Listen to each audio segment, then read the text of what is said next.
Modifications must be restored to the original. My family and I moved into a house in 2008, 5 bedrooms, 3,200 square feet, $1,600 a month. It was a decent price in 2008, and the rent stayed the same for many years. Since I'm reasonably handy, I would fix things myself rather than bother an old man. I lived there so long that I also made quite a few upgrades. In 2024, the owner passed away, and his son inherited the property.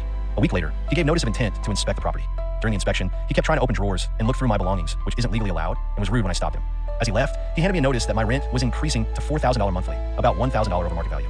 I would have paid higher rent if it had been reasonable, but I wasn't paying that much. My month-to-month lease was worded to require 3 months' notice to raise the rent.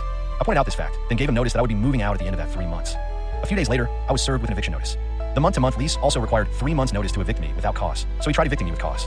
He claimed I'd made unauthorized modifications to the house and sided the back door with a dog door installed.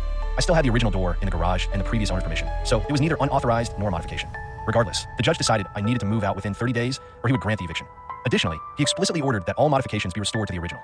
This is where the malicious compliance comes in, and I'm sure you already see this coming. All the smart house additions I made were removed. The tool shed in the yard was removed. The pond was filled in. Closet organizers were torn out. Garage organizers were removed. The updated appliances were replaced with basic models. Every update I made was removed, and then I moved out. He sued me for removing everything. His lawyer cited a law that says any changes to the property become part of the property, and it's illegal to remove them when vacating the property. However, my lawyer pointed out the order from the previous judge, stating all modifications must be restored to the original. I provided receipts for all the things I had removed, proving I had added them and was required to remove them. I won the case, and he had to pay my legal fees. A few months later, I got a call from his sister. Some of my mail had not been forwarded, and she wanted to ensure I got it. We had a short conversation about the entire ordeal. She told me the house was actually inherited by 4 siblings. Her brother had lied to everyone. First, he had raised the rent, knowing I would move out. He already had a deal to sell the house to one of those big rental companies. He told his siblings the house had negative equity and nobody would get anything from the sale. In reality, the house was paid off and worth about $700,000. They had made an offer on the house, which included all the stuff I later removed. He couldn't afford to replace everything, so they took him to court over the sale.